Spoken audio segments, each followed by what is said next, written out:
we're talking about AI and the evolving HR landscape. So there's a lot of gung-ho about AI from all perspectives. It's literally become a part of our lives. Right. So, Mr. Banerjee, HR tech is also booming. From AI-powered recruitment to predictive analytics, what's the opportunity and what's the caution? Yes, I think the opportunity is huge. At a macro level, I would say this is going to make the world much more a level playing field. Probably we are going to go to the next level of level playing field. Okay. And why I'm saying this is because this is going to bring about drastic change in the way we operate business. So that will have an implication on the cost. That will have an implication on how we are using our workforce. So with very less workforce, you will be able to do more. Your data analytics will give you much better insights.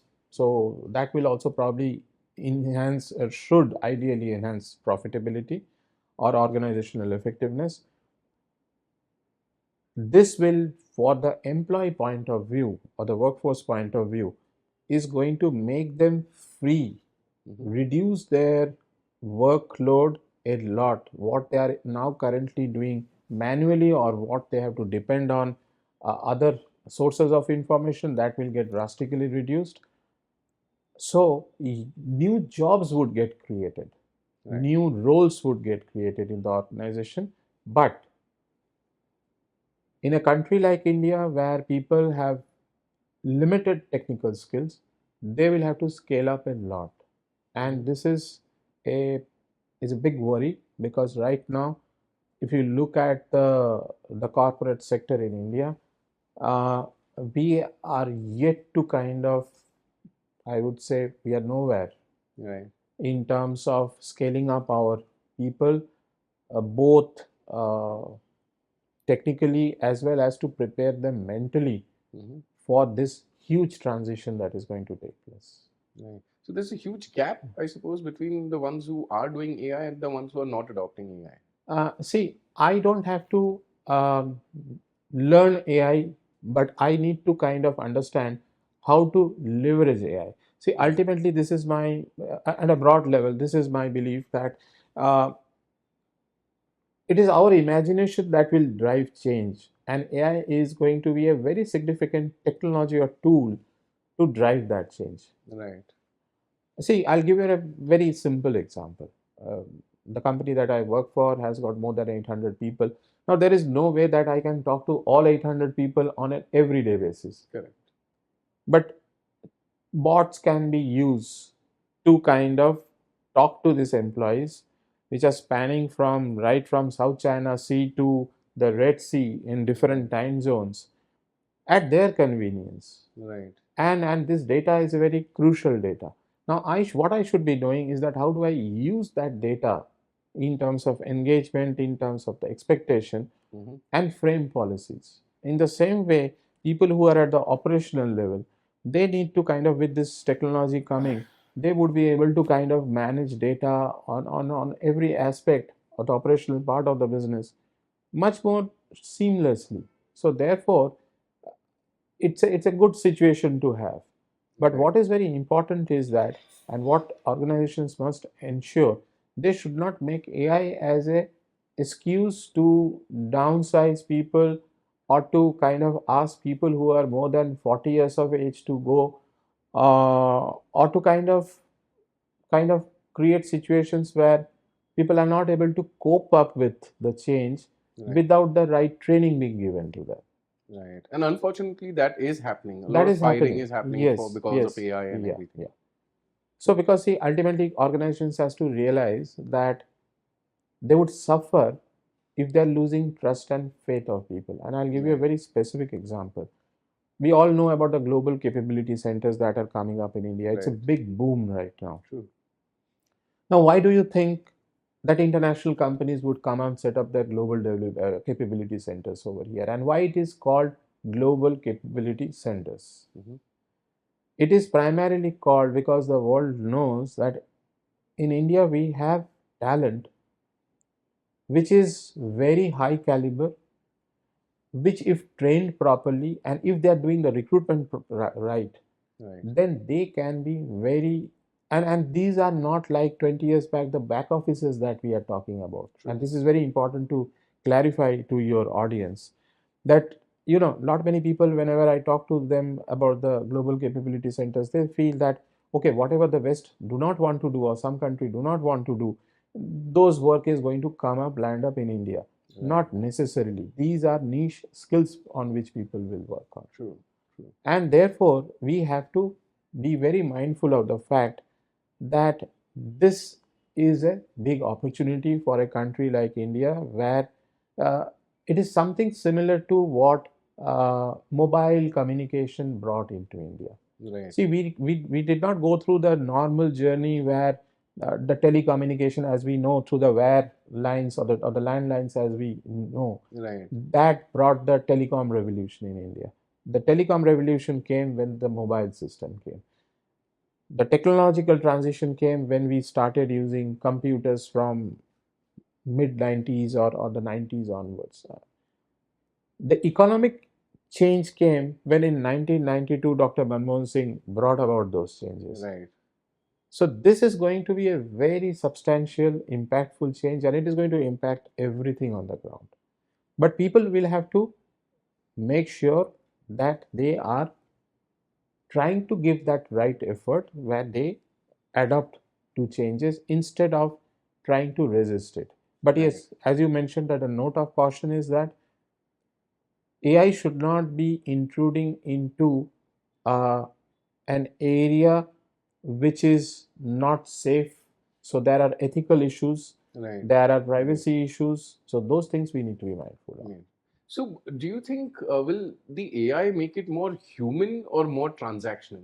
How do you think it'll pan out? A lot of transactional job roles are going to go away because the artificial intelligence can be used for that. See, I think we are actually kind of overthinking on this because when in HR domain, when the HR softwares came, we started using them. True. So a lot of manual work went away. But has that reduced the necessity for humans to take leadership role? No, it has not. To kind of have those human interactions, that space will always be there. At the end of the day, you can drive business not through bots, but through your very savvy sales force. You can drive operations.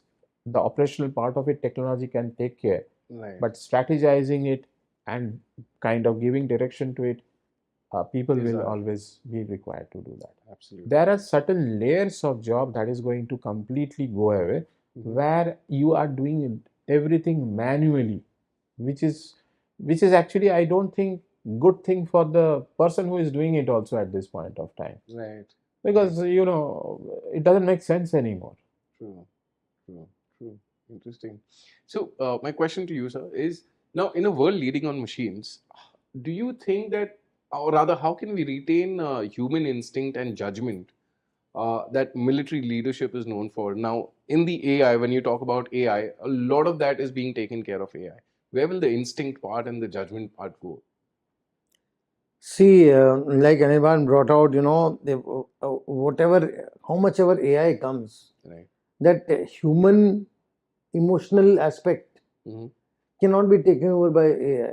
It just cannot be taken over by AI. So, as far as military planning, military leadership is concerned, there is no question that, AI can do the job. Right. For example, you are planning operations somewhere, say planning operations in the valley. Right. So AI can help you getting information. But as far as information is also concerned, human intelligence is something which is the basis of any intelligence operations. Right. For example, recently concluded Op Sindoor is a very good example. We acquired a lot of targets in Pakistan. True. But those targets are acquired by satellites, by electronic intelligence, like following enemy aircraft movements, vehicular movements. But finally, to verify that human intelligence is required. Correct. For example, Noor Khan Air Base.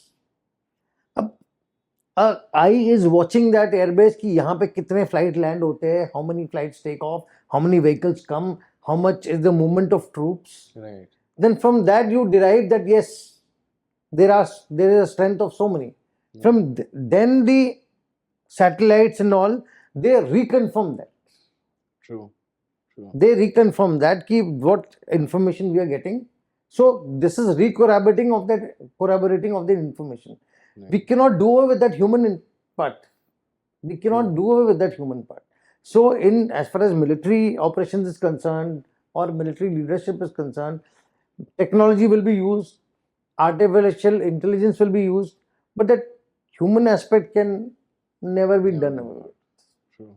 True. It has to remain. So AI as a tool should be used as a tool. Yes. Humans will never fade out. Yes. I mean, there will be modifications or I ups hope. and downs. Yes.